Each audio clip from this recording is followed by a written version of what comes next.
조선왕조실록 2피 1태조 이성계 역성혁명의 시작. 오프닝. 먹구름 낀 하늘, 무너지는 궁궐. 나레이션. 1392년 7월 17일 한 왕조가 무너지고 새로운 왕조가 탄생했다. 474년을 이어온 고려가 역사 속으로 사라지고 518년을 이어갈 조선이 시작된 날. 그러나 이것은 평화로운 왕조 교체가 아니었다. 피와 배신, 음모와 쿠데타로 얼룩진 권력의 찬탈이었다. 정몽주는 왜 선주교에서 죽어야 했는가? 이성계는 왜 스스로를 왕이라 부를 수 없었는가? 그리고 왕자들은 왜 서로를 죽여야 했는가? 조선왕조실록. 오늘은 그 첫 번째 이야기, 태조 이성계와 역성혁명의 진실을 파헤친다. 제1장 고려의 황혼, 무너지는 왕조. 1350년대 고려 지도. 붉은색으로 표시되는 외구 침입 지점들. 나레이션. 14세기 중반 고려는 멸망의 길을 걷고 있었다. 원나라의 간섭은 100년을 넘어섰고 왕실은 몽골의 부마국으로 전락해 있었다. 고려의 왕들은 몽골 공주를 왕비로 맞이해야 했고 왕실의 혈통은 이미 반은 몽골인이 되어 있었다. 충렬왕부터 충무광까지 6명의 왕이 모두 몽골 공주의 아들이었다.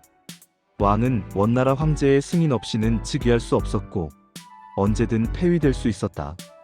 1351년 충정왕이 12살에 폐위되었다. 원나라가 마음에 들지 않는다는 이유만으로. 그 자리에 공민왕이 올랐다. 22살의 젊은 왕이었다. 공민왕의 초상. 공민왕은 야심이 있었다.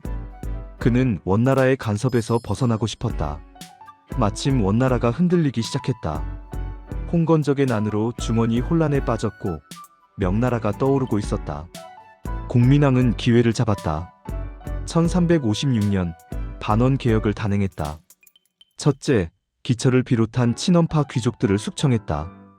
기철은 원나라의 힘을 등에 업고 권력을 휘두르던 인물이었다. 공민왕은 그를 역모죄로 몰아 처형했다. 둘째, 쌍성 총관부를 공격해 탈환했다. 함경도 지역을 100년 만에 되찾았다.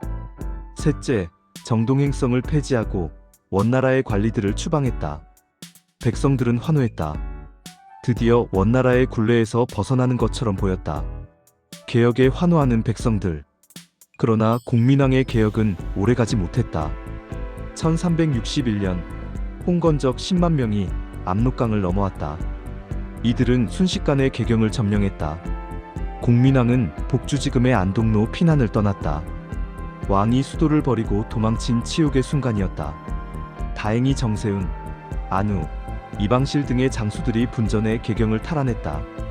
특히 함경도에서 온 젊은 장수 이성계가 혁혁한 공을 세웠다.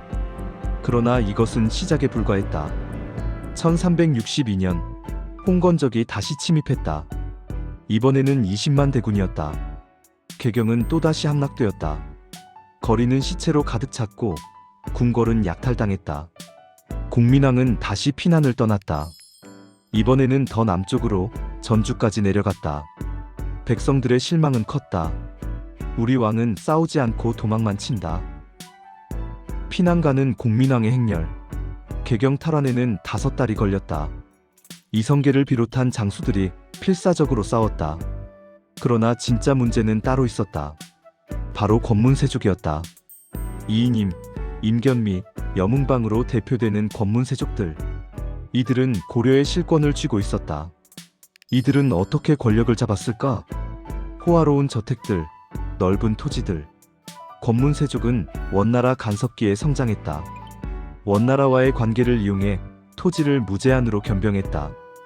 1380년대 전국 토지의 60% 이상이 권문세족의 손에 있었다. 이인임의 토지는 경기도 전역에 걸쳐 있었다. 그의 노비만 수천 명이었다. 임견미는 충청도 일대의 토지를 장악했다. 그는 사실상 충청도의 왕이나 다름없었다. 여문방은 전라도를 지배했다. 그의 사병만 수백 명이었다. 이들은 왕보다 강했다. 조세를 내지 않았고 법의 적용을 받지 않았다. 백성들은 이들의 노비나 소장농으로 전락했다. 수확의 7080%를 지주에게 바쳐야 했다. 배고픔은 일상이었고 굶어 죽는 사람이 속출했다. 굶주린 백성들, 황폐한 농토. 공민왕은 이들을 견제하려 했다. 신돈을 등용해 개혁을 추진했다. 신돈은 승려 출신이었지만 개혁의 의지가 강했다. 불법으로 빼앗은 토지를 백성에게 돌려주겠다. 전민변정도감을 설치하고 토지 조사를 시작했다. 권문세족이 빼앗은 토지를 찾아내 원래 주인에게 돌려주려 했다. 권문세족들은 반발했다. 신도는 요승이다. 왕을 현혹하고 있다. 1371년 신돈이 실각했다. 권문세족들이 그를 영모로 몰았고 공민왕은 어쩔 수 없이 신돈을 유배 보냈다. 신돈은 유배지에서 죽었다. 독살이었다는 소문이 돌았다. 개혁은 실패했다. 권문세족은 더 강해졌다. 쓸쓸히 유배가는 신돈. 1374년 공민왕이 시해되었다.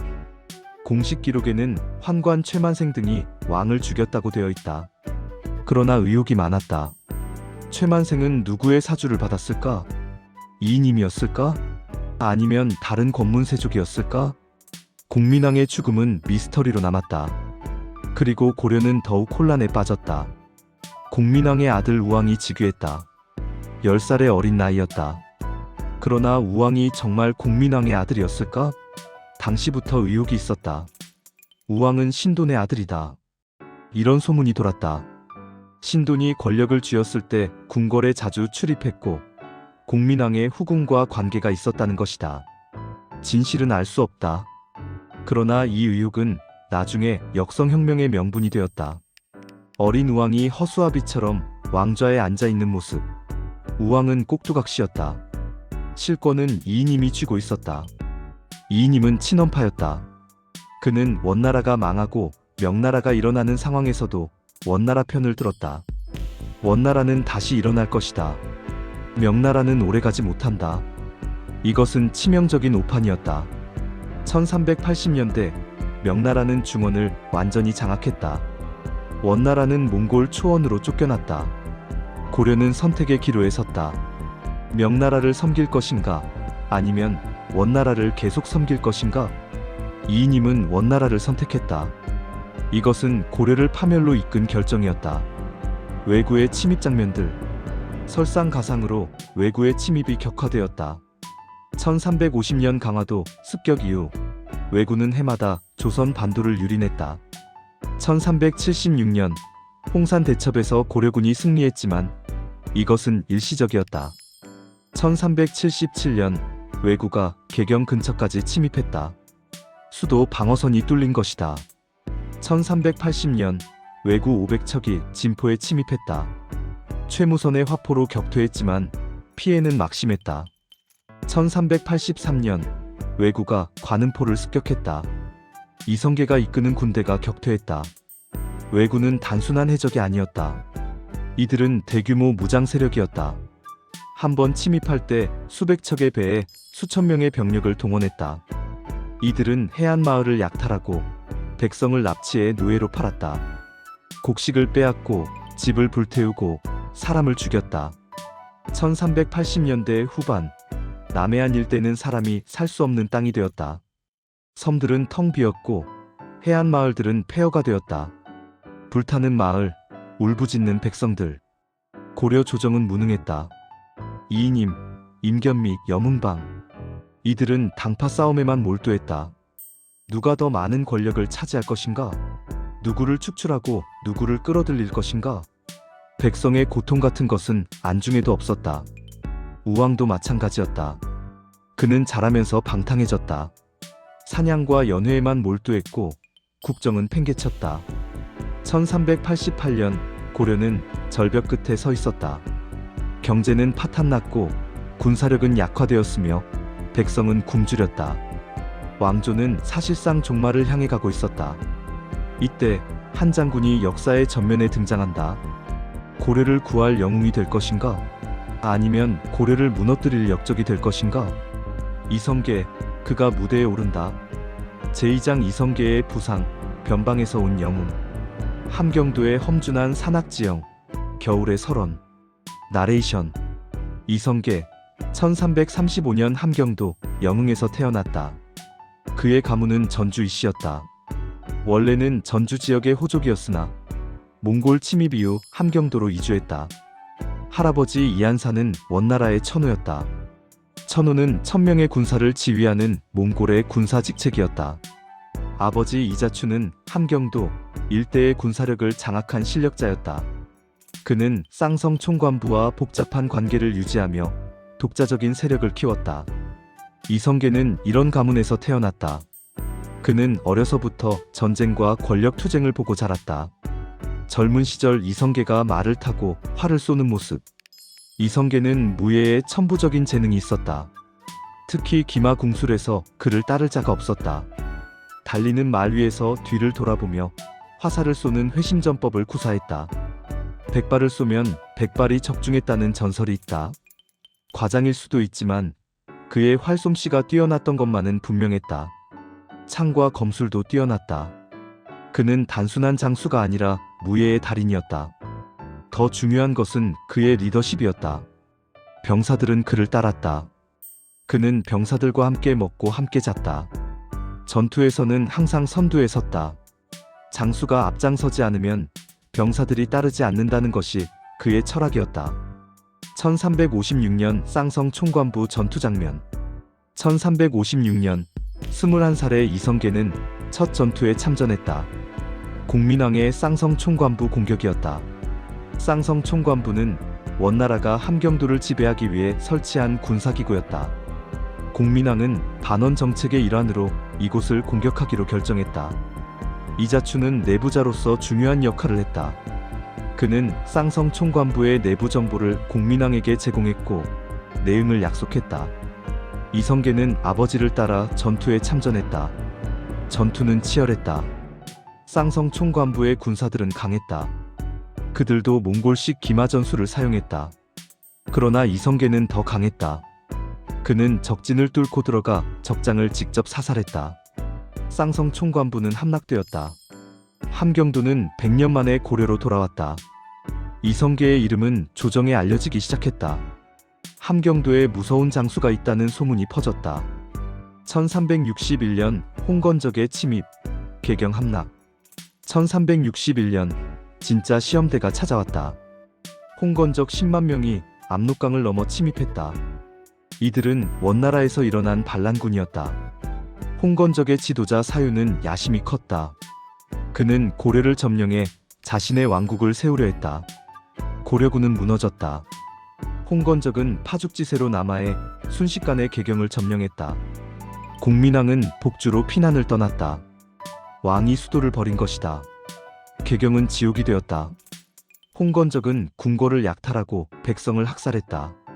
개경 인구의 절반이 죽거나 도망쳤다. 고려는 멸망 직전까지 갔다. 개경 탈환 작전. 이성계가 군대를 이끄는 모습. 이때 이성계가 나섰다. 그는 함경도의 군사 3000을 이끌고 남하했다. 이자추는 아들에게 모든 것을 맡겼다. 네가 가서 나라를 구해야 한다. 이성계는 26살이었다. 젊은 나이에 큰 책임을 맡았다. 그는 먼저 홍건적의 보급로를 차단했다. 압록강에서 개경까지의 길목을 끊어버렸다. 홍건적은 개경에 고립되었다. 군량이 떨어지기 시작했다. 이성계는 정세훈, 안우와 함께 개경 탈환 작전을 개시했다. 야밤에 기습 공격을 감행했다. 이성계의 기마대가 홍건적 진영을 뚫고 들어갔다. 혼란에 빠진 홍건적은 제대로 저항하지 못했다. 이성계의 화살이 빗발쳤다. 사유는 도망쳤고 홍건적은 붕괴했다. 개경은 탈환되었다. 백성들은 환호했다. 공민왕은 돌아왔다. 이성계는 일량 영웅이 되었다. 26살의 젊은 장군이 나라를 구한 것이다. 1362년 홍건적의 2차 침입. 그러나 1년 뒤 홍건적이 다시 왔다. 이번에는 20만 대군이었다. 사유가 복수를 다짐하며 더 큰 군대를 이끌고 온 것이다. 고려는 또다시 위기에 처했다. 개경은 또 함락되었다. 공민왕은 이번에는 더 남쪽으로 전주까지 피난을 갔다. 우리는 망했다. 이제 고려는 끝이다. 절망이 퍼졌다. 그러나 이성계는 포기하지 않았다. 이번에는 더 치밀한 전략을 세웠다. 그는 정면 대결을 피하고 유격전을 펼쳤다. 홍건적의 보급 부대를 습격하고 후미를 공격하고 밤에 기습했다. 홍건적은 지쳤다. 20만 대군이 한겨울 조선 땅에서 버티기는 어려웠다. 군량이 떨어지고 추위에 얼어 죽는 병사가 속출했다. 이성계는 기회를 노렸다. 홍건적이 약해질 때까지 기다렸다. 눈 내리는 전장, 후퇴하는 홍건적. 3개월 뒤 이성계는 총공격을 명령했다. 여러 방향에서 동시에 공격했다. 홍건적은 혼란에 빠졌다. 사유는 다시 도망쳤다. 그는 압록강을 건너다가 추격군에게 잡혀 죽었다. 20만 홍건적은 거의 전멸했다. 살아남은 자는 1만도 안 되었다. 고려는 다시 한번 구원받았다. 그리고 모두가 알았다. 이성계가 고려를 구했다고. 27살의 이성계는 이제 고려 최고의 명장이 되었다. 그의 명성은 하늘을 찔렀다. 왜구의 침입 장면, 해안가 약탈. 그러나 진짜 전쟁은 이제부터였다. 왜구와의 30년 전쟁.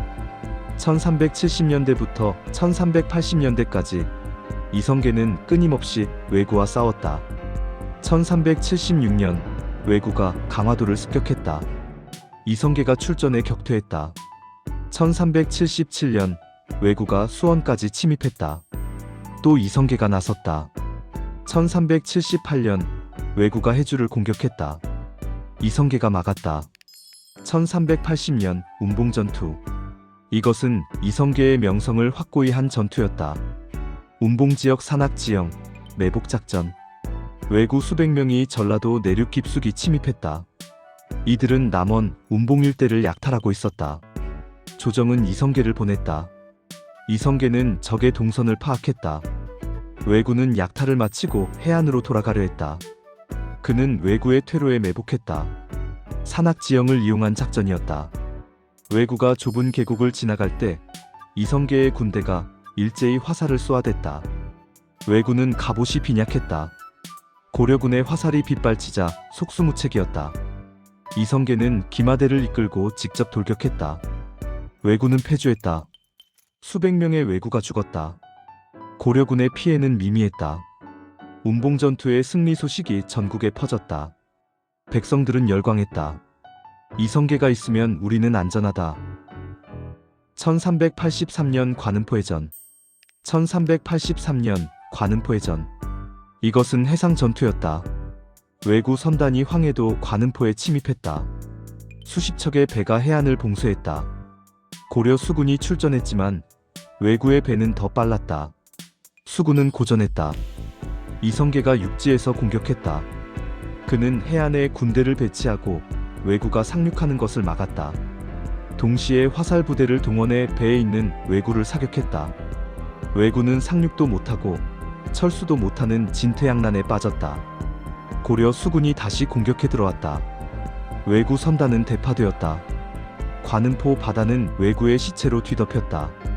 이성계는 또 한 번 승리했다. 1380년대 후반 조정에서 회의하는 장면. 1380년대 후반 이성계는 고려에서 가장 강력한 군사력을 보유한 인물이 되었다. 그의 군대는 정예였다. 그는 함경도의 군사들을 기반으로 자신만의 사병 조직을 키웠다. 이성계의 사병은 수만 명에 달했다. 이들은 이성계 개인에게 충성했다. 백성들은 이성계를 영웅으로 떠받들었다. 그는 고려를 구한 구세주였다. 그러나 권문세족들은 달랐다. 이인임, 임견믹, 여문방. 이들은 이성계를 두려워했다. 이성계가 너무 강해지고 있다. 언젠가 우리를 위협할 것이다. 임견민은 이성계를 제거하려는 음모를 꾸몄다. 그러나 실패했다. 이성계는 조정에서도 영향력을 키워가고 있었다. 그를 지지하는 신진 사대부들이 늘어났다. 정도전, 조준, 남은, 윤소종. 이들은 이성계 주변에 모였다. 이들은 권문세족을 타도하고 새로운 세상을 만들고 싶어 했다. 그러나 고려 왕조를 무너뜨릴 생각까지는 하지 않았다. 적어도 아직은. 1388년 모든 것을 바꿀 사건이 터진다. 묘동정벌. 그리고 위화도 회군. 제3장 위화도 회군. 쿠데타인가 구국인가. 1388년 초 개경 조정. 긴장된 분위기. 나레이션. 1388년 초 명나라가 천령위를 설치했다는 소식이 고려에 전해졌다. 천령위는 천령 이북 지역을 관할하는 명나라의 행정기구였다. 천령은 지금의 함경도와 강원도 경계 지역이다. 명나라는 이 지역이 원래 원나라 땅이었으므로 원나라를 계승한 명나라의 땅이라고 주장했다. 고려 조정은 발칵 뒤집혔다. 명나라가 우리 땅을 빼앗으려 한다. 최영을 비롯한 강경파는 즉각 반발했다. 최영은 이때 70살의 노장이었다. 그는 평생을 전장에서 보낸 무인이었다. 그는 혈기왕성했고 타협을 모르는 성격이었다. 천령위를 인정할 수 없다. 우리가 먼저 명나라를 쳐야 한다. 최영의 모습, 강경한 표정. 최영의 주장은 이랬다. 요동은 원래 고구려의 땅이었다. 우리 조상의 땅을 되찾아야 한다. 명나라는 이제 막 건국된 신생국가다. 아직 기반이 약하다. 지금 치지 않으면 영원히 기회를 잃는다. 우리에게는 이성계 장군이 있다. 그가 이끄는 군대라면 명나라를 이길 수 있다. 우왕은 최영의 의견에 동의했다. 우왕도 혈기가 왕성했다. 그는 전쟁으로 자신의 왕권을 강화하고 싶었다. 조정회의가 열렸다. 요동정벌을 논의하는 자리였다. 조정회의, 대신들이 토론하는 장면. 이성계가 입을 열었다. 요동정벌은 불가합니다. 조정이 술렁였다. 최고의 장수가 전쟁을 반대하고 있었다. 이성계는 4가지 불가론을 제시했다. 첫째, 작은 나라가 큰 나라를 치는 것은 불가합니다. 명나라는 인구와 군사력에서 우리보다 수십 배 강합니다. 둘째, 여름철에 군사를 동원하는 것은 불가합니다. 지금은 농번기입니다. 백성들을 징발하면 가을 수확을 망칩니다. 백성들이 굶어 죽습니다. 셋째, 전국의 군사를 동원하면 왜구 방어가 불가합니다. 우리가 북쪽으로 가면 왜구가 남쪽을 칠 것입니다. 넷째, 지금은 장마철입니다. 비가 오면 활과 화살을 쓸 수 없습니다. 우리의 주력 무기가 무용지물이 됩니다. 이것은 합리적인 주장이었다. 군사 전문가로서의 냉정한 판단이었다. 그러나 최영은 듣지 않았다. 분노한 최영. 최영이 소리쳤다. 요동은 우리 땅이었다. 고구려의 옛 땅이다. 우리 조상들이 피 흘려 지킨 땅을 우리가 포기할 수는 없다. 이성계 장군, 그대는 전투에는 능하나 전략을 모르는구나. 명나라는 겁만 강할 뿐이다. 지금이 기회다. 게다가 명나라는 우리를 무시하고 있다. 천령위를 일방적으로 설치했다. 이것을 그냥 넘어가면 우리는 명나라의 속국이 된다. 지금 싸워야 한다. 우왕이 최영의 편을 들었다. 최영의 말이 옳다. 요동을 정벌하라. 이성계 장군이 대장군이 되어 5만 대군을 이끌고 출정하라. 명령은 내려졌다. 이성계는 어쩔 수 없었다. 신은 명을 받들겠습니다.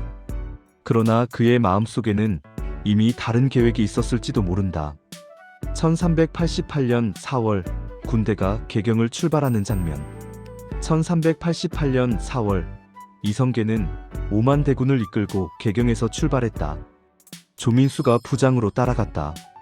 조민수는 이성계의 측근이었다. 군대는 푹상했다. 개경에서 압록강까지는 한 달이 걸렸다. 가는 동안 이성계는 고민했다. 이 전쟁은 이길 수 없다. 명나라와 싸우는 것은 자살행위다. 그러나 왕명을 거역할 수도 없다. 군대를 이끌고 개경으로 돌아가면 그것은 반란이다. 어떻게 해야 하나? 이성계의 측근들도 불안했다. 정도전, 조준, 남은 이들은 전쟁을 반대했다. 그러나 명령은 명령이었다. 그들은 따라갈 수밖에 없었다. 5월 위화도에 도착한 군대. 5월 군대는 위화도에 도착했다. 위화도는 압록강 하구에 있는 섬이었다. 이곳에서 강을 건너면 명나라 영토였다. 그런데 문제가 생겼다. 장마가 시작된 것이다. 5월은 원래 장마철이 아니었다. 그러나 그 해는 달랐다.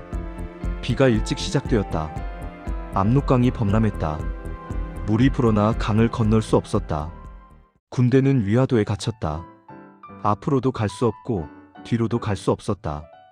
군량이 문제가 되기 시작했다. 5만 대군이 먹을 식량은 엄청났다. 하루에 쌀이 수백 석씩 소비되었다. 비축한 군량은 빠르게 줄어들었다. 보급로도 끊겼다. 장마로 길이 진흙탕이 되어 수레가 다닐 수 없었다. 비에 젖어 고생하는 병사들의 불만이 쌓였다. 우리는 왜 여기 있는가? 비만 맞으며 굶고 있다. 명나라와 싸우면 우리가 죽는다. 이것은 죽으러 가는 길이다. 집에 돌아가고 싶다. 지금쯤 농사를 지어야 하는데.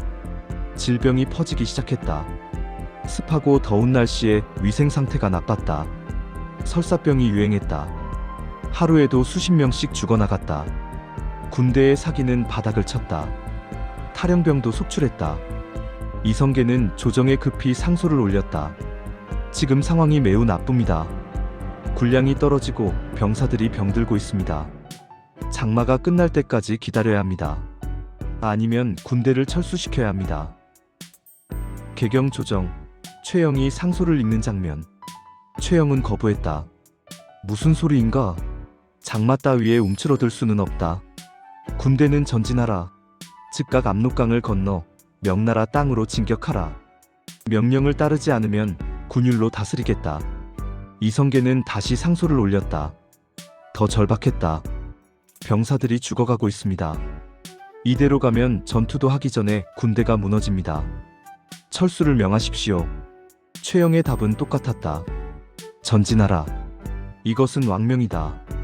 이성계는 선택의 기로에 섰다. 명을 따라 전진한다? 그것은 확실한 죽음이었다. 명나라와 싸워 이길 수 없었다. 명을 거역한다? 그것은 반란이었다. 성공하면 권력을 잡지만 실패하면 역적으로 처형된다. 이성계는 결정을 내려야 했다. 밤의 위화도, 이성계의 천막.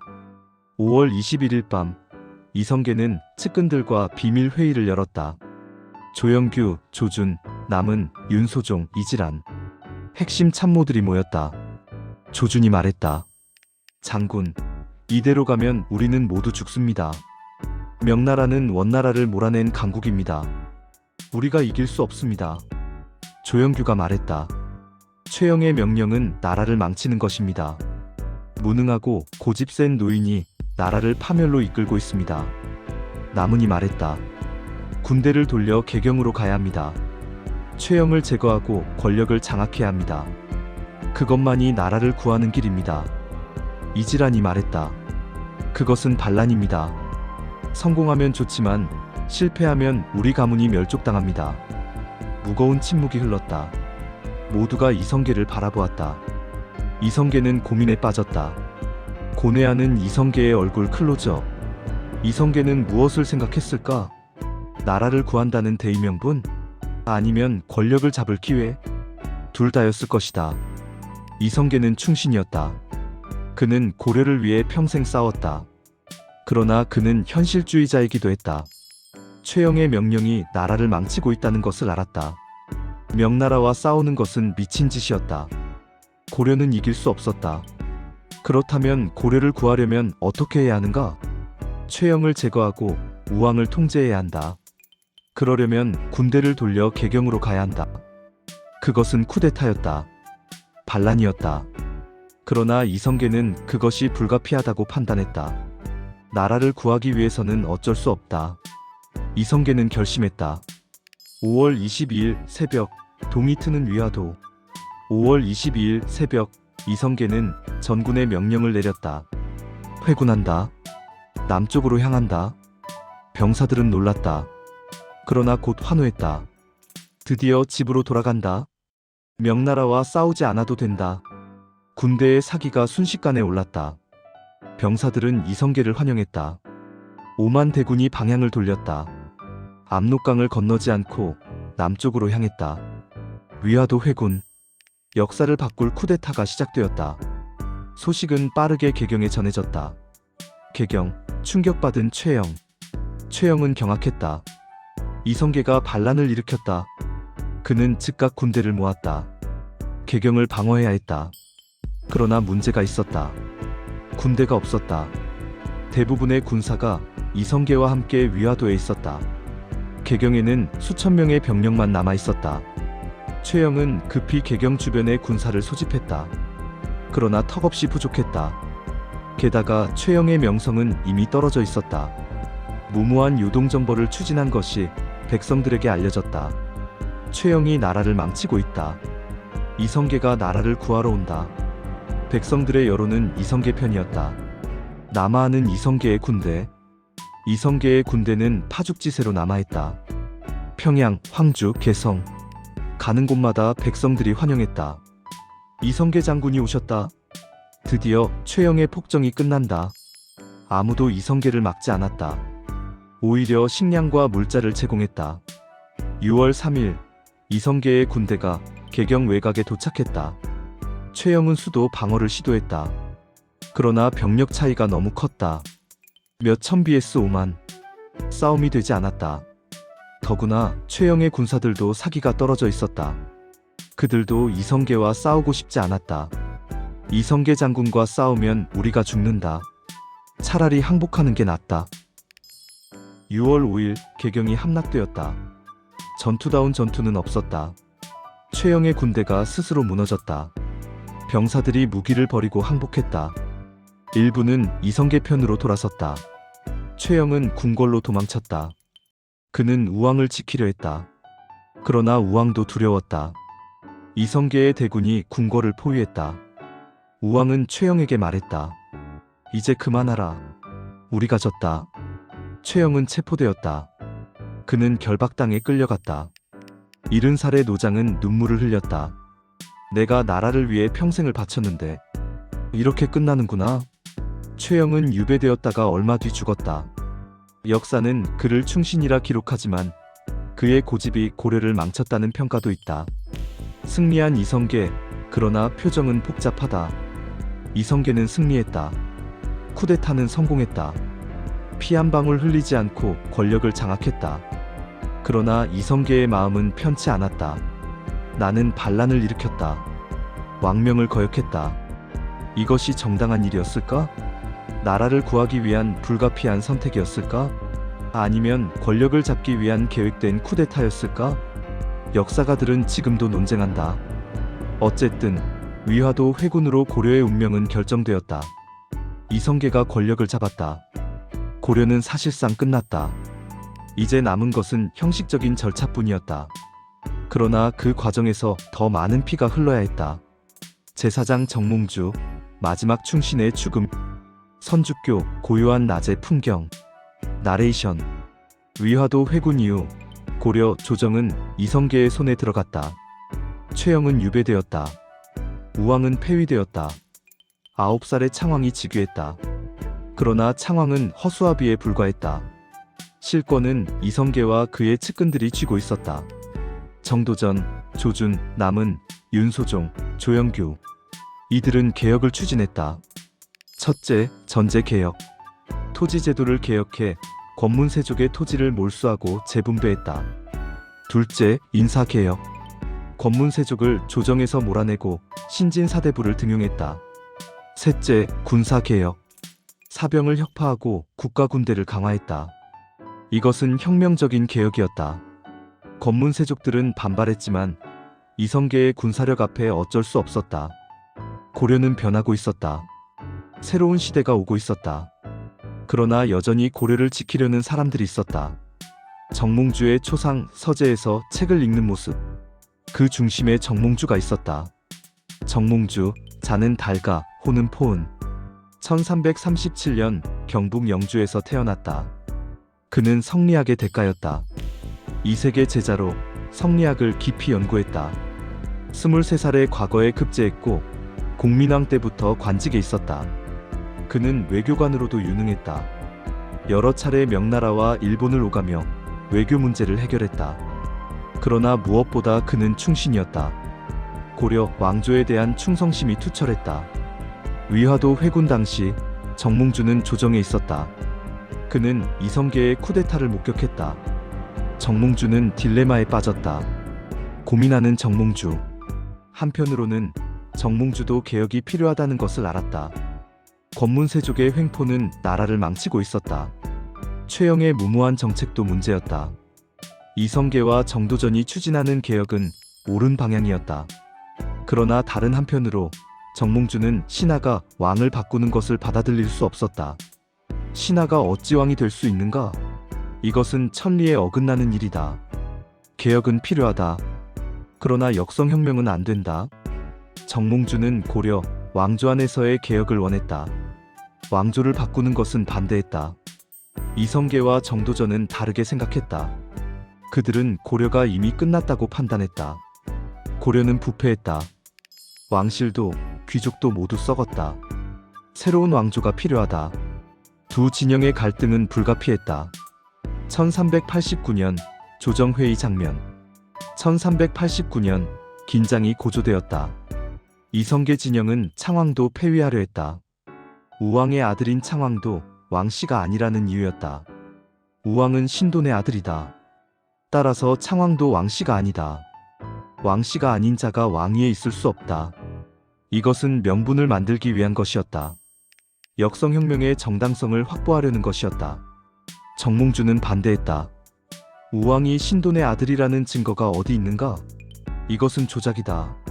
설령 그렇다 해도 왕을 함부로 바꿀 수는 없다. 정도전이 반박했다. 고려는 이미 민심을 잃었다. 백성들이 새로운 왕조를 원하고 있다. 정몽주가 답했다. 민심이 왕조를 바꿀 수 있다는 말인가? 그것은 찬탈이다. 회의는 평행선을 달렸다. 정도전이 정몽주를 찾아가는 장면. 회의 후 정도전이 정몽주를 찾아갔다. 정도전과 정몽주는 오랜 친구였다. 둘 다 성리학을 공부했고 개혁을 원했다. 그러나 지금은 적이 되어 있었다. 정도전이 말했다. 포은 현실을 보게. 고려는 이미 끝났네. 왕씨는 민심을 잃었고 권문세족은 나라를 좀먹고 있네. 우리가 새로운 나라를 세워야 하네. 그래야 백성들이 산다네. 자네도 알지 않은가? 우리의 개혁이 옳다는 것을. 정몽주는 고개를 저었다. 개혁은 옳다. 그러나 역성혁명은 옳지 않다. 신하가 왕이 되는 것, 그것은 천리에 어긋난다. 고려 안에서 개혁하면 된다. 왕조를 바꿀 필요는 없다. 정도전이 답답해했다. 그것은 이상론일 뿐이네. 현실은 다르네. 고려 왕실로는 개혁이 불가능하네. 정몽주는 단호했다. 나는 고려의 신하다. 고려가 망하면 나도 함께 죽을 것이다. 정도전이 이성계에게 보고하는 장면. 정도전은 이성계에게 돌아와 보고했다. 정몽주는 설득이 불가능합니다. 그는 끝까지 고려를 지킬 것입니다. 이성계는 고민했다. 정몽주는 명망 있는 대신이다. 학자로서도 정치가로서도 존경받는 인물이다. 그를 제거하는 것은 쉬운 결정이 아니다. 정도전이 말했다. 그러나 정몽주가 살아있는 한 역성혁명은 완성될 수 없습니다. 그는 고려 왕조의 상징입니다. 그가 저항하면 많은 사람들이 그를 따를 것입니다. 정몽주를 제거하지 않으면 우리가 위험합니다. 이성계는 여전히 망설였다. 남은이 말했다. 정몽주가 우리를 제거하려는 움직임이 있습니다. 그가 먼저 움직이기 전에 우리가 선수를 쳐야 합니다. 이것은 과장이었다. 정몽주가 무력으로 이성계를 제거할 수 있는 힘은 없었다. 그러나 이것은 이성계를 설득하기 위한 논리였다. 이방원의 등장. 이때 이성계의 다섯째 아들 이방원이 나섰다. 이방원, 당시 24살. 이성계의 8명의 아들 중 가장 총명하고 냉철한 인물이었다. 그는 18살에 과거에 장원 급제한 수재였다. 그러나 그의 재능은 학문보다 정치에 있었다. 이방원은 일찍부터 아버지의 정치적 활동에 깊이 관여했다. 위화도 회군도 그가 적극 지지했다. 이방원은 정몽주가 가장 큰 장애물이라는 것을 간파했다. 정몽주가 살아있으면 역성혁명이 완성되지 않습니다. 그리고 역성혁명이 완성되지 않으면 우리 가문이 위험합니다. 언젠가 고려 왕실이나 권문세족의 잔당이 반란을 일으킬 것입니다. 그때 우리는 역적으로 몰려 죽을 것입니다. 살아남으려면 역성혁명을 완성해야 합니다. 그러려면 정몽주를 제거해야 합니다. 이방원은 아버지에게 말했다. 제가 하겠습니다. 이성계는 묵인했다. 명시적으로 허락하지는 않았지만 막지도 않았다. 이방원은 형 이방과와 함께 계획을 세웠다. 1392년 4월 이방원의 집. 1392년 4월 이방원은 정몽주를 자신의 집으로 초대했다. 선생님, 소생의 집에 오셔서 담소를 나누시죠. 정몽주는 초대를 받아들였다. 그는 이방원의 속셈을 몰랐다. 저녁 술자리가 벌어졌다. 이방원은 정몽주에게 극진히 대접했다. 술이 몇 순배 돌았다. 분위기가 무르익었다. 이방원이 입을 열었다. 선생님, 소생이 시를 한 수 지어 올리겠습니다. 정몽주가 고개를 끄덕였다. 이방원이 시를 낭송하는 장면, 긴장감. 이방원이 시를 읊었다. 이런들 어떠하며 저런들 어떠하리. 만수산 드렁치기 얽혀진들 어떠하리. 우리도 이같이 얽혀져 100년까지 누리리라. 이것은 회유의 시였다. 선생님, 우리와 함께 하십시오. 역성혁명에 동참하십시오. 그러면 우리가 함께 새로운 나라를 만들고 함께 권력을 누릴 수 있습니다. 정몽주는 시의 의미를 이해했다. 그는 잠시 침묵했다. 그리고 답시를 지었다. 이 몸이 죽고 죽어 100번 고쳐 죽어. 백골이 진토되어 넣기라도 있고 없고 임향한 일편단심이야 가실 줄이 있으랴. 이것은 거절이었다. 명확한 거절이었다. 긴장된 분위기. 이방원의 표정이 굳어진다. 정몽주는 말했다. 내 몸이 100번 죽어도 뼈가 가루가 되어도 넋이 사라져도 고려에 대한 충성은 변하지 않는다. 이방원은 더 이상 말이 필요 없다는 것을 알았다. 정몽주는 절대 설득되지 않을 것이었다. 그는 끝까지 고려를 지킬 것이었다. 술자리가 끝났다. 정몽주는 집으로 돌아가기 위해 일어났다. 이방원은 정몽주를 배웅했다. 선생님, 조심히 가십시오. 정몽주는 고개를 끄덕이고 밖으로 나갔다. 이방원은 눈빛으로 신호를 보냈다. 조영규를 비롯한 무사들이 움직이기 시작했다. 밤에 선주교, 정몽주가 다리를 건너고 있다. 정몽주는 선주교를 건너고 있었다. 선주교는 개경의 작은 다리였다. 좁고 조용한 곳이었다. 밤이 깊었다. 거리는 한산했다. 정몽주는 혼자 걷고 있었다. 호위 무사도 없었다. 그때 어둠 속에서 사람들이 나타났다. 조영규가 이끄는 5명의 무사였다. 정몽주는 놀라 뒤를 돌아봤다. 누구냐? 대답은 없었다. 대신 철퇴가 날아왔다. 선주교에서의 습격. 철퇴가 정몽주의 머리를 내리쳤다. 정몽주는 비틀거렸다. 피가 흘렀다. 그는 도망치려 했다. 그러나 무사들이 사방을 포위했다. 철퇴가 또 내리쳤다.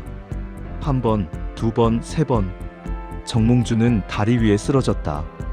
그는 마지막 힘을 다해 일어서려 했다. 그러나 일어설 수 없었다. 그의 입에서 피가 흘렀다. 그는 무언가를 중얼거렸다. 임금, 고려. 철퇴가 마지막으로 내리쳤다. 정몽주는 움직이지 않았다. 그는 죽었다. 다리 위에 피가 흘렀다. 피는 다리의 돌에 스며들었다. 그 핏자국은 나중에 아무리 씻어도 지워지지 않았다고 한다. 선주교, 피로 물든 다리. 고려의 마지막 충신은 이렇게 죽었다. 다음 날 정몽주의 시신이 발견되었다. 개경은 충격에 빠졌다. 사람들은 슬퍼했다. 정몽주 대감이 시해되었다.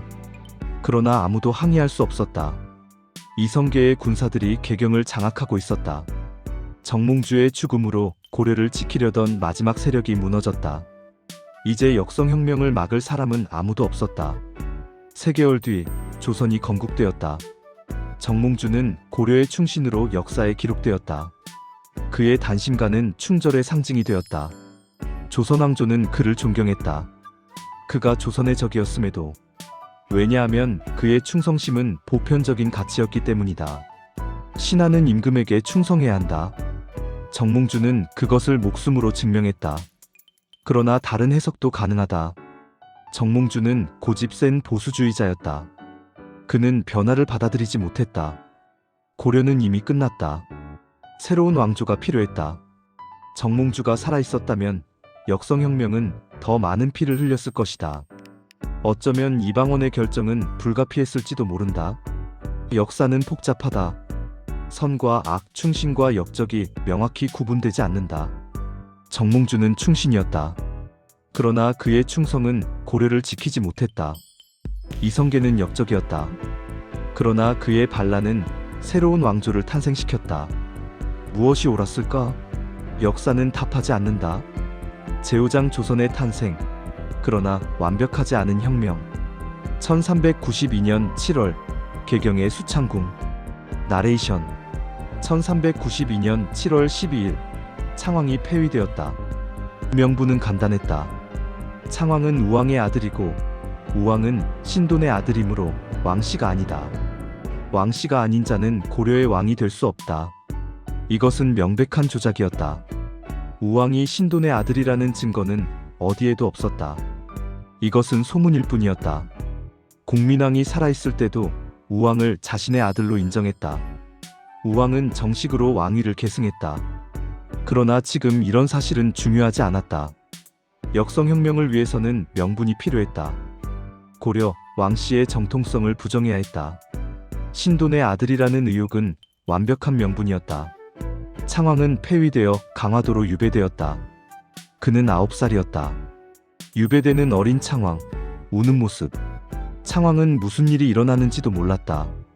왜 나를 쫓아내는 거죠? 내가 뭘 잘못했나요? 아무도 대답하지 않았다. 병사들이 그를 끌고 갔다. 1년 뒤 창왕은 강화도에서 죽었다. 공식적으로는 병사했다고 했다. 그러나 모두가 알았다. 그는 살해당한 것이다. 우왕도 마찬가지였다. 그 역시 강화도에 유배되어 있었다. 1394년 우왕이 복위를 시도했다는 소문이 돌았다. 그는 탈출을 시도했다가 붙잡혔다. 조정에서는 우왕을 처형하기로 결정했다. 사약이 내려졌다. 우왕은 사약을 거부했다. 나는 고려의 왕이다. 신하들이 나를 죽일 수 없다. 병사들이 강제로 사약을 먹였다. 우왕은 몸부림쳤다. 그러나 소용없었다. 우왕은 죽었다. 그의 나이 32살이었다. 고려 왕씨는 이렇게 멸족당했다. 창왕이 폐위된 후 잠시 다른 왕씨를 세웠다. 공양왕이었다. 그는 왕족이었지만 반개였다. 왕위와는 거리가 먼 사람이었다. 이성계와 정도전은 공양왕을 선택했다. 그는 온순하고 순종적이었다. 공양왕은 꼭두각시였다. 조정의 모든 결정은 이성계가 내렸다. 공양왕은 2년 동안 왕위에 있었다. 그러나 그는 아무 권한도 없었다. 1392년 7월 17일 드디어 그날이 왔다. 7월 17일 조정회의. 대신들이 수창궁에 모였다. 조준이 상소를 올렸다. 고려는 민심을 잃었습니다. 왕실은 부패했고 국정은 문란합니다. 하늘의 뜻이 바뀌었습니다. 새로운 왕조를 세워야 합니다. 이성계 대감께서 왕위에 오르셔야 합니다. 다른 대신들도 동의했다. 그렇습니다. 이성계 대감께서 왕이 되셔야 합니다. 대감께서는 나라를 여러 번 구하셨습니다. 대감만이 왕이 될 자격이 있습니다. 이성계는 사양했다. 나는 신하일 뿐입니다. 어찌 감히 왕이 될 수 있겠습니까? 이것은 예상된 대답이었다. 역성혁명의 형식이었다. 이성계가 고개를 숙이고 사양하는 모습. 조준이 다시 청했다. 대감, 백성들이 원하고 있습니다. 하늘의 뜻입니다. 대감께서 거부하시면 나라가 혼란에 빠집니다. 부디 왕위에 오르소서. 이성계는 또 사양했다. 나는 부족합니다. 다른 현명한 분을 찾아보십시오. 정도전이 무릎을 꿇었다. 대감, 더 이상 사양하지 마십시오. 이것은 백성을 위한 일입니다. 세 번째 권유였다. 삼고초려의 형식이었다. 중국 고대 황제들도 이렇게 했다. 3번 사양한 후 왕위를 받는다. 이것은 억지로 왕이 된 것처럼 보이게 하는 연극이었다. 이성계는 마지못해 승낙했다. 그렇다면, 하늘의 뜻이라면 감히 거역할 수 없겠습니다. 대신들이 환호했다. 만세, 만세, 만세. 수창궁 정전, 즉위식. 1392년 7월 17일 이성계는 수창궁에서 즉위했다.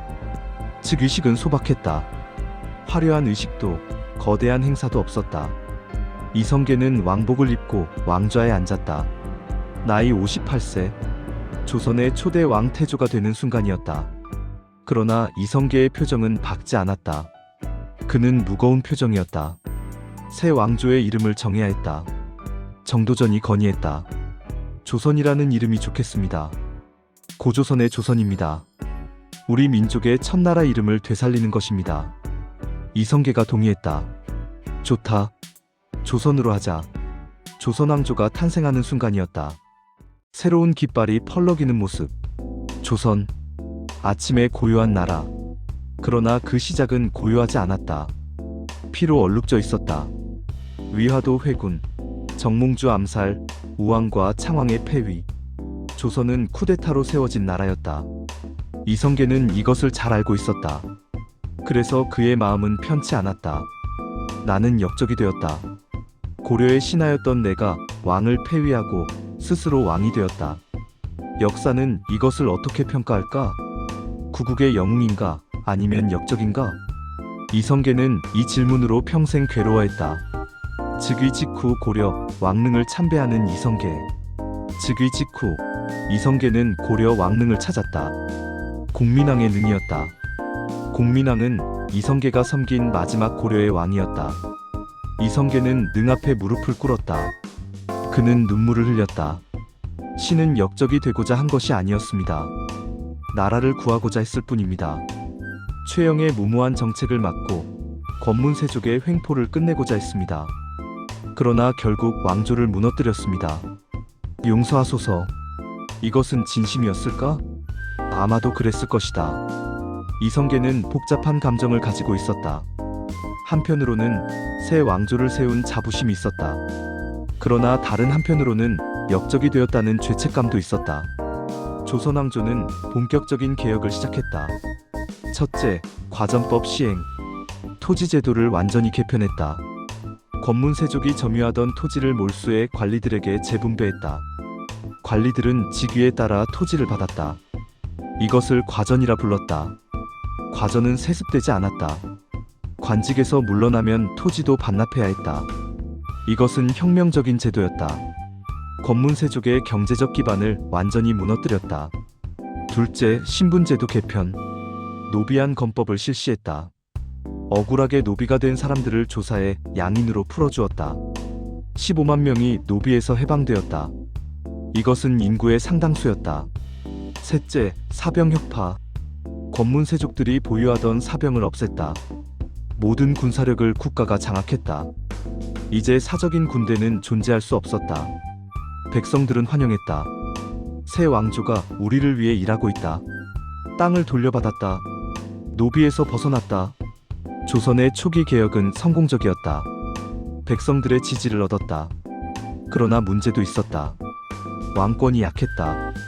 이성계는 왕이 되었지만 실권은 정도전을 비롯한 재상들이 쥐고 있었다. 정도전은 조선의 설계자였다. 그는 조선의 모든 제도를 만들었다. 조선경국전, 경제문감. 정도전이 쓴 책들이 조선의 통치 원리가 되었다. 정도전의 생각은 분명했다. 왕은 덕으로 다스려야 한다. 실제 정치는 재상이 한다. 왕권은 제한되어야 하고 신하들의 견제를 받아야 한다. 이것은 성리학적 이상 정치였다. 재상 중심의 정치체제였다. 권력을 행사하는 정도전. 정도전은 사실상 조선의 2인자가 아니라 실권자였다. 그는 군사권도 장악하려 했다. 도평의사사를 설치하고 군사 문제를 재상들이 결정하게 했다. 왕의 군사권을 제한한 것이었다. 이성계는 이것을 받아들였다. 그는 정도전을 신뢰했다. 정도전이 있었기에 역성혁명이 성공했다. 그는 내 동지다. 그러나 이성계의 아들들은 달랐다. 특히 이방원은 불만이 컸다. 정도전이 너무 많은 권력을 가지고 있다. 우리 왕자들을 무시하고 있다. 이방원은 위화도 회군에서 중요한 역할을 했다. 정몽주를 제거한 것도 그였다. 그런데 이제 정도전이 모든 것을 독점하고 있다. 이방원은 받아들일 수 없었다. 이성계에게는 8명의 아들이 있었다. 첫째 이방우 방석의 어머니 강씨 소생, 둘째 이방과 방언과 같은 신이왕후 한씨 소생, 셋째 이방의 신이왕후 한씨 소생, 넷째 이방간 신이왕후 한씨 소생, 다섯째 이방원 신이왕후 한씨 소생, 여섯째 이방연 신이왕후 한씨 소생, 일곱째 이방범방석과 복신덕왕후 강씨 소생, 여덟째 이방석 신덕왕후 강씨 소생. 이성계의 첫 부인 신이왕후 한씨는 1391년에 죽었다. 26째 아들이 그녀의 아들들이었다. 두 번째 부인 신덕왕후 강씨는 이성계가 늦게 맞이한 부인이었다. 7, 8째 아들이 그녀의 아들들이었다. 이성계는 강씨를 매우 사랑했다. 그녀는 젊고 아름다웠고 이성계를 잘 보필했다. 강씨는 자신의 아들을 세자로 만들고 싶어 했다. 이성계도 이에 동의했다. 그는 8째 아들 방석을 세자로 책봉했다. 1392년 9월 이방석이 세자로 책봉되었다. 그는 10살이었다. 너무 어렸다. 조정이 술렁였다. 왕자들이 분노했다. 이방원이 가장 분노했다. 왜 막내가 세자가 되는가? 나는 과거에 장원 급제했다. 정몽주를 제거했다. 역성혁명에 큰 공을 세웠다. 그런데 왜 어린아이가 세자가 되는가? 이방과와 이방간도 불만이었다. 그들은 형들이었다. 우리를 제치고 막내가 세자가 되다니. 이것은 정도전의 계획이었다. 정도전과 이성계의 대화. 정도전이 이성계에게 건의한 것이었다. 주상, 방석대군을 세자로 삼으십시오. 어린 세자라면 신하들의 보필을 받아 성군이 될 것입니다. 재상 중심의 정치가 확립될 것입니다. 정도전의 속셈은 명확했다. 어린 세자를 세워두면 실권은 자신이 줄 수 있다. 방석이 왕이 되어도 그는 어릴 것이다. 정도전이 섭정할 수 있다. 그러나 이방원이 세자가 되면 다르다. 이방원은 총명하고 강했다. 그는 재상들의 말을 듣지 않을 것이다. 정도전은 이방원을 견제해야 했다. 그래서 방석을 세자로 만든 것이었다. 분노로 얼굴이 굳은 이방원. 이방원은 정도전의 의도를 간파했다. 정도전이 나를 견제하고 있다. 나를 제거하려 한다. 위기감이 엄습했다. 지금 가만히 있으면 나는 제거될 것이다. 방석이 왕이 되면 정도전이 권력을 쥔다. 그러면 나와 내 형들은 숙청당할 것이다. 이방원은 결단을 내렸다. 먼저 쳐야 한다. 정도전을 제거해야 한다. 조선은 건국 6년 만에 또 다른 피해 숙청을 맞이하게 된다. 왕자의 난. 그것은 이미 예고되어 있었다. 제6장 한양천도, 새로운 시작. 개경의 모습, 오래된 궁궐들. 나레이션. 조선이 건국되었지만 수도는 여전히 개경이었다. 개경은 고려 왕조의 도읍이었다. 474년 동안 고려의 중심지였다. 이성계와 정도전은 천도를 계획했다. 새 왕조는 새 수도가 필요했다. 천도를 주장한 이유는 여러 가지였다. 첫째, 풍수지리적 이유. 개경은 고려의 기운이 서려 있는 곳이었다. 고려의 왕들이 살았고 고려의 신하들이 활동했던 곳이었다. 새 왕조는 새로운 기운이 필요했다. 고려의 그림자에서 벗어나야 했다. 무학대사를 비롯한 풍수가들이 전국을 조사했다. 무학대사가 산을 오르며 지형을 살피는 모습. 무학대사는 이성계의 스승이었다. 그는 고승이자 풍수의 대가였다. 그는 여러 곳을 답사했다. 계룡산, 무학현재 서울 서대문 일대, 한양. 무학대사는 한양을 추천했다. 한양은 명당입니다. 사신사가 완벽하게 갖춰져 있습니다. 북쪽에 북악산이 있어 주작이고 남쪽에 남산이 있어 현무이며 동쪽에 낙산이 있어 청룡이고 서쪽에 인왕산이 있어 백호입니다. 중앙에 평지가 넓어 도성을 건설할 수 있습니다. 한강이 흘러 물길이 좋습니다. 이곳에 도읍을 세우면 왕조가 오래 갈 것입니다. 이성계는 한양을 선택했다. 1394년 한양의 지형을 내려다보는 초감도. 둘째, 정치적 이유. 개경에는 고려의 잔재가 너무 많았다. 폐위된 공양왕이 아직 살아있었다. 고려 왕씨 일족의 후손들이 개경에 살고 있었다. 고려를 그리워하는 구신들, 권문세족의 잔당들. 이들은 새 왕조의 위협이 될 수 있었다. 언젠가 반란을 일으킬 수도 있었다. 새로운 곳에서 새롭게 시작하는 것이 안전했다. 개경을 떠나면 고려의 영향력에서 벗어날 수 있었다. 셋째, 지리적, 경제적 이유. 개경은 한반도의 중심이 아니었다.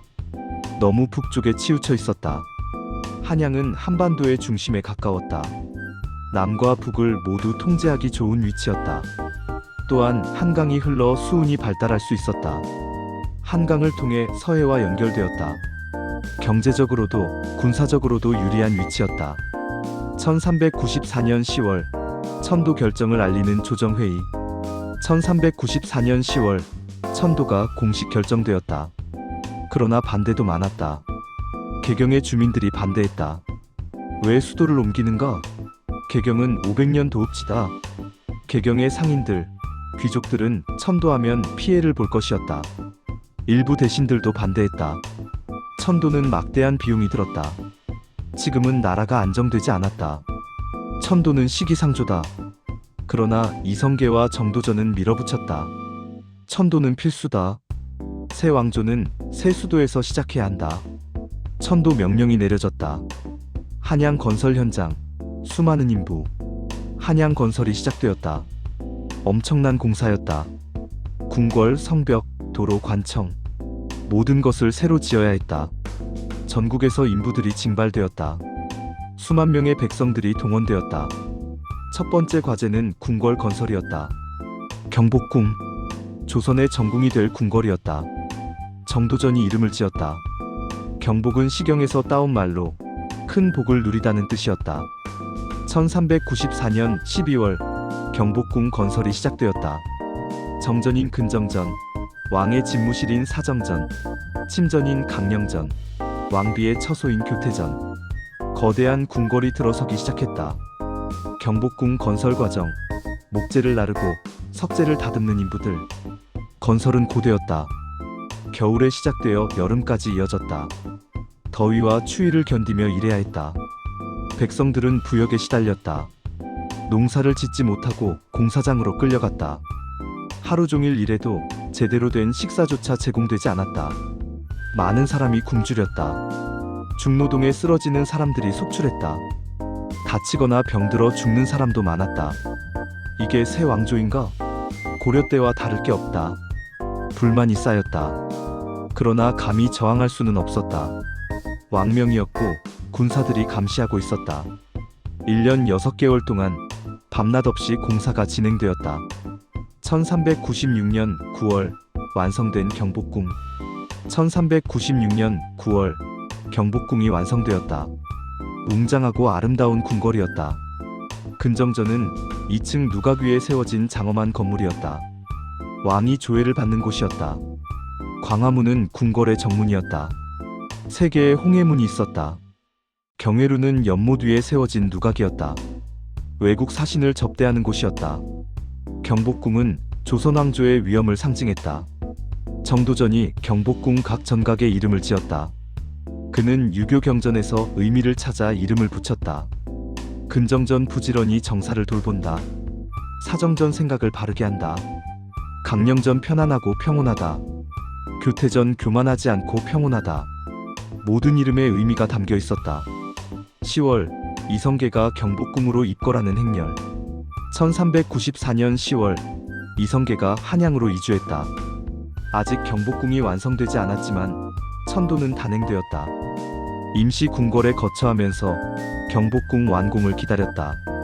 한양은 새로운 수도가 되었다. 조선의 심장이 되었다. 대신들과 백성들이 차례로 이주했다. 개경은 점차 텅 비어갔다. 한양은 빠르게 성장했다. 인구가 급증했다. 상권이 형성되었다. 종로가 번화가가 되었다. 시전들이 들어섰다. 상인들이 모여들었다. 한양은 활기찼다. 새로운 시대의 활력이 넘쳤다. 성곽 건설 현장. 그러나 한양에는 성벽이 없었다. 이것은 큰 문제였다. 수도는 외적의 침입으로부터 보호되어야 했다. 성벽이 필수였다. 1396년 한양 성곽 건설이 시작되었다. 이것은 경복궁보다 더 큰 공사였다. 한양을 둘러싸는 거대한 성벽을 쌓아야 했다. 총 길이 18.6km의 성벽이었다. 전국에서 20만 명의 인부가 징발되었다. 전체 인구의 상당수였다. 97일 동안 공사가 진행되었다. 하루도 쉬지 않았다. 산을 깎고 돌을 나르고 성을 쌓았다. 북악산, 낙산, 남산, 인왕산을 따라 성벽이 이어졌다. 사대문이 세워졌다. 동쪽 흥인지문동대문, 서쪽 도니문서대문, 남쪽 숭례문남대문, 북쪽 숙청문북대문, 후에 폐쇄됨, 사소문도 만들어졌다. 해화문, 소위문, 광희문, 창희문. 완성된 한양도성의 전경. 1396년 한양도성이 완성되었다. 거대한 성벽이 한양을 둘러쌌다. 이제 한양은 견고한 요새가 되었다. 그러나 대가가 컸다. 백성들의 희생이 너무 컸다. 수만 명이 부역에 동원되었고 수천 명이 죽거나 다쳤다. 경제도 타격을 받았다. 막대한 비용이 들었고 농사를 짓지 못해 흉년이 들었다. 불만이 팽배했다. 태조는 영웅이라고 했는데 백성을 이렇게 괴롭힌다. 이게 새 왕조인가? 고려와 다를 게 없다. 이성계도 이것을 알았다. 그는 괴로워했다. 백성들을 위한 나라를 세우려 했는데 백성들이 고통받고 있다. 신덕왕후 강씨를 위한 정릉건설. 설상가상으로 1396년 8월 신덕왕후 강씨가 죽었다. 이성계가 가장 사랑한 부인이었다. 그는 깊은 슬픔에 빠졌다. 이성계는 강씨를 위해 거대한 능을 만들었다. 정릉이었다. 정릉은 도성 안에 만들어졌다. 지금의 정동 지역이었다. 이것은 전례가 없는 일이었다. 왕릉은 보통 도성 밖에 만들어졌다. 그러나 이성계는 강씨를 가까이에 두고 싶었다. 정릉 건설에도 막대한 비용이 들었다. 백성들이 또 동원되었다. 대신들이 간언했다. 도성 안에 능을 만드는 것은 부적절합니다. 또한 너무 큰 비용이 듭니다. 이성계는 듣지 않았다. 강씨를 위해 최고의 능을 만들어야 한다. 백성들의 불만은 더욱 커졌다. 1398년 한양은 조선의 수도로 자리 잡았다. 경복궁이 완성되었고 성곽이 둘러쳤으며 백성들이 모여들었다. 새로운 도시, 새로운 시대. 그러나 조선은 아직 안정되지 않았다. 왕권은 약했고 재상들이 권력을 쥐고 있었다. 왕자들은 불만이 가득했고 권력 투쟁이 임박했다. 이성계는 62살이 되었다. 노쇠했다. 건강이 나빠지고 있었다. 신덕왕후의 죽음으로 큰 충격을 받았다. 정신적으로도 약해졌다. 권력을 제대로 장악하지 못했다. 정도전이 실권을 쥐고 있었다. 조선은 위태로웠다. 그리고 그해 8월 폭풍이 터졌다. 왕자의 난. 조선 역사상 가장 잔혹한 형제 살해가 벌어졌다. 제7장 태조의 통치와 한계. 왕좌에 앉은 이성계. 그러나 표정은 어둡다. 나레이션. 태조 이성계는 6년 동안 왕위에 있었다.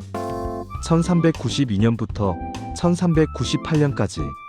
그러나 그는 강력한 왕이 아니었다. 실권은 정도전을 비롯한 개국 공신들이 쥐고 있었다. 정도전은 조선의 설계자였다. 그는 모든 제도를 만들고 모든 정책을 결정했다. 조선 경국전을 저술해 조선의 통치 이념을 확립했다. 경제육전, 불시잡변. 정도전의 저작들이 조선의 기본서가 되었다. 정도전의 정치 이념은 분명했다. 서재에서 글을 쓰는 정도전. 왕은 하늘을 대신해 백성을 다스린다. 그러나 왕도 사람이다. 왕이 잘못을 저지를 수 있다. 욕심을 부릴 수 있다. 따라서 왕권은 제한되어야 한다. 신하들이 견제해야 한다. 재상이 실제 정치를 담당한다. 왕은 덕으로 다스리되 세세한 일은 재상에게 맡긴다. 이것은 성리학적 이상 정치였다. 재상 중심의 정치체제였다. 정도전은 이것을 제도화했다. 도평의사사를 설치했다. 이것은 최고 의결기관이었다. 재상들이 모여 국가의 중요한 일을 결정했다. 왕도 이 결정을 따라야 했다. 의정부를 강화했다. 의정부는 행정의 중심이었다.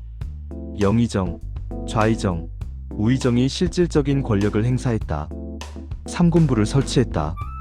군사권도 재상들이 장악했다. 왕이 직접 군대를 지휘할 수 없었다. 삼군부를 통해야 했다.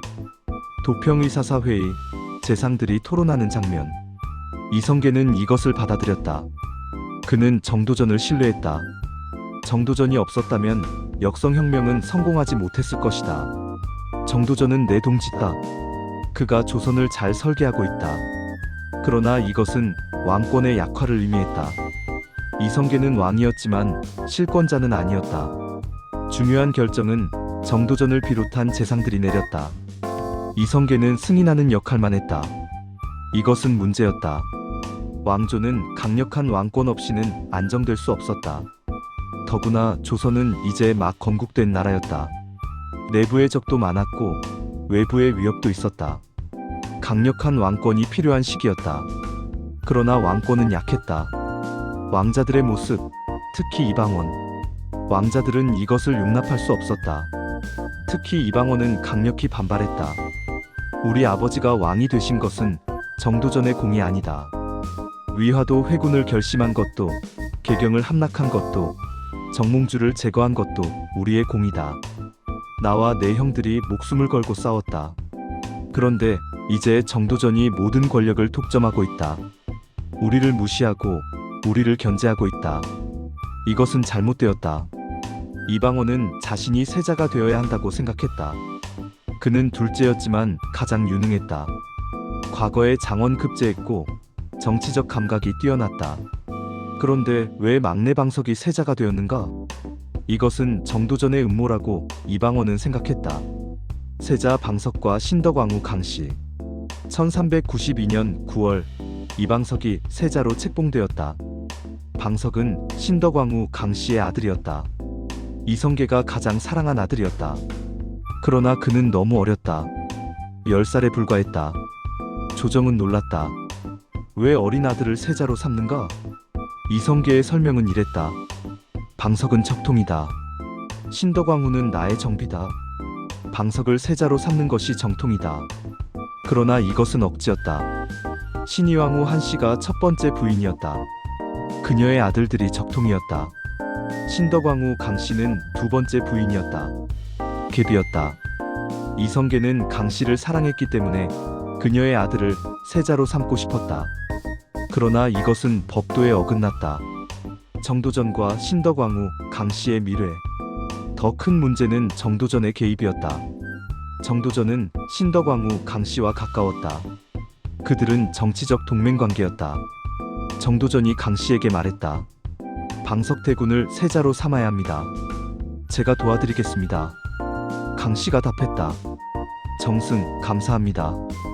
방석이 세자가 되면 정승의 은혜를 잊지 않겠습니다. 정도전의 계산은 이랬다.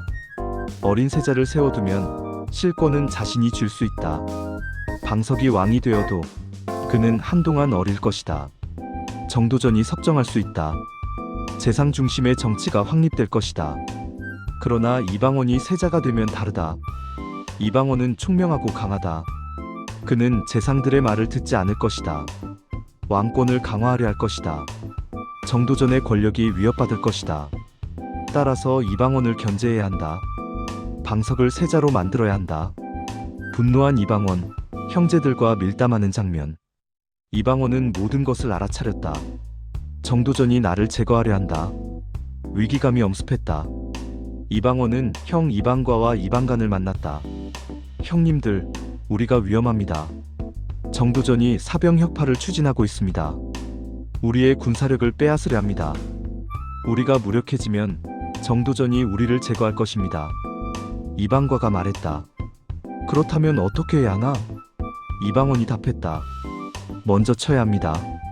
정도전을 제거해야 합니다. 이방간이 망설였다. 그것은 반란이 아닌가? 이방원이 단호하게 말했다. 아버지를 지키는 것입니다. 정도전이 아버지를 무시하고 권력을 독점하고 있습니다. 우리가 아버지를 구해야 합니다. 명분을 만들었다. 이것은 반란이 아니라 왕을 보호하는 것이었다. 1398년 8월 긴장감이 도는 한양. 1398년 8월 긴장은 극에 달했다. 정도전이 사병 혁파를 본격적으로 추진했다. 왕자들의 사병을 없애고 모든 군사력을 국가가 장악하겠다는 것이었다. 이방원은 이것이 자신을 겨냥한 것이라고 확신했다. 정도전이 우리를 무장해제시킨 후 제거하려 한다. 이방원은 결단을 내렸다. 이번 달 안에 일을 처리하겠다. 그는 측근들을 모았다. 이숙번, 조영무, 하륜, 거사를 준비하라. 정도전과 그의 일파를 모두 제거한다. 8월 26일 그날이 다가왔다. 이성계는 아무것도 몰랐다. 그는 병석에 누워 있었다. 건강이 나빠져 정사를 제대로 돌보지 못했다. 아들들이 무슨 일을 꾸미고 있는지 몰랐다. 정도전도 몰랐다. 그는 자신의 권력이 확고하다고 믿었다. 조선 건국 6년 왕조는 피바람을 맞이하려 하고 있었다. 엔딩 및 다음 회 예고. 노년의 이성계, 함흥에서 먼 산을 바라보는 모습. 나레이션. 1392년 이성계는 58세의 나이로 왕이 되었다. 그는 영웅이었다. 홍건적을 물리쳤고 왜구를 섬멸했고 새 왕조를 세웠다. 백성들은 그를 구세주처럼 환영했다. 그러나 6년 뒤 모든 것이 무너졌다. 왕권은 약했고 신하들이 권력을 쥐었고 아들들은 서로를 미워했다. 이성계가 세운 조선은 피로 시작되었고 더 많은 피를 요구하고 있었다. 위화도, 정몽주가 죽은 선주교, 경복궁. 위화도 회군. 그것은 정당한 것이었을까? 이성계는 나라를 구했는가? 아니면 나라를 훔쳤는가? 정몽주를 죽인 것은 불가피한 선택이었는가? 아니면 살인이었는가? 어린 창왕과 우왕을 죽인 것은 정당했는가? 이성계는 평생 이 질문과 싸웠다. 그는 왕이 되었지만 마음은 편치 않았다. 역적이라는 비난이 두려웠고 역사의 평가가 두려웠다. 그리고 가장 두려웠던 것은 자기 아들이었다. 이방원이 칼을 뽑는 모습. 권력은 피로 얻은 것이다. 이성계가 정몽주를 죽여 권력을 얻었듯이 이방원도 피를 흘려야 권력을 얻을 것이다. 역사는 반복된다. 1398년 8월 26일 한양의 밤은 피로 물들었다. 왕자의 난. 이방원이 칼을 들었다. 정도전이 죽었다. 남은이 죽었다. 조영규가 죽었다. 그리고 세자 이방석이 죽었다. 이방번도 죽었다.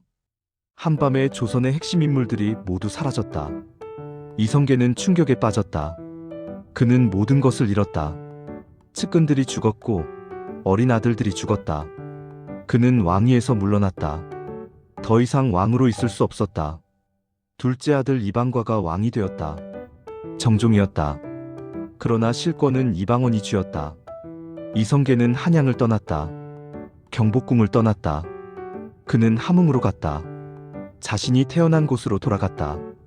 다시는 한양에 돌아오지 않으려 했다. 텅 빈 경복궁, 바람만 부는 광화문. 경복궁은 텅 비었다. 새로 지은 궁궐은 주인을 잃었다. 조선은 시작부터 비극이었다. 이성계는 평생 죄책감에 시달렸다. 내가 왕조를 세웠지만 그것은 피로 얼룩졌다. 내 아들들이 서로를 죽였다. 이것이 내가 원했던 새 나라인가?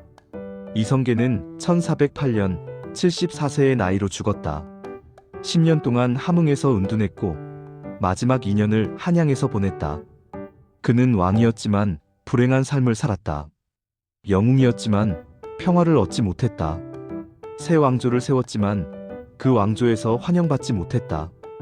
이방원의 얼굴, 결의의 참 표정. 이방원은 달랐다.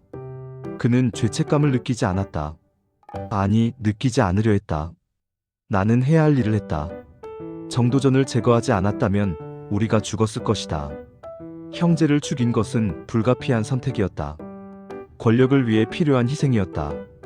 이방원은 냉혹한 현실주의자였다. 권력을 위해서라면 무엇이든 할 수 있었다. 형제도 신하도 심지어 아버지도. 1400년 이방원은 다시 칼을 들었다. 이번에는 형 이방간을 제거했다. 2차 왕자의 난이었다. 1400년 11월 이방원은 마침내 왕이 되었다. 태종이었다. 그는 조선을 진짜 왕조로 만들었다. 강력한 왕권을 확립하고 안정을 가져왔다. 그러나 그 과정은 피로 얼룩졌다. 칼과 피, 그 위로 떠오르는 왕관. 조선왕조. 그것은 역성혁명으로 시작되었고 쿠데타로 권력이 탈취되었고 형제 살해로 왕권이 확립되었다. 피, 배신, 음모. 조선은 이렇게 만들어졌다. 이것이 금단의 역사다. 숨겨진 진실, 말하지 못한 비극. 조선왕조 518년의 시작은 이렇게 비극적이었다. 그리고 이 비극은 계속될 것이다. 왕자의 난은 한 번으로 끝나지 않았다. 형제는 계속 죽였고 신하는 계속 숙청되었고 권력 투쟁은 끝나지 않았다. 다음 회 예고 1398년 8월 26일 밤. 다음 편 2피 왕자의 난 1차 피로 얼룩진 한양의 밤. 1398년 8월 26일 밤. 무슨 일이 있었는가? 이방원은 왜 정도전을 죽여야 했는가? 이방원은 왜 어린 동생 방석과 방번을 죽였는가? 태조 이성계는 왜 아무것도 하지 못했는가? 왕자의 난을 막을 수 없었는가? 아니면 막지 않았는가? 그날 밤 한양은 지옥이 되었다. 권력은 결코 평화롭게 넘어가지 않는다. 칼이 휘둘러졌고 피가 흘렀고 비명이 울려 퍼졌다. 조선 역사상 가장 잔혹한 형제 살해. 조선 역사상 가장 충격적인 정변. 왕자의 난, 그 진실을 파헤친다. 금단의 역사는 계속된다.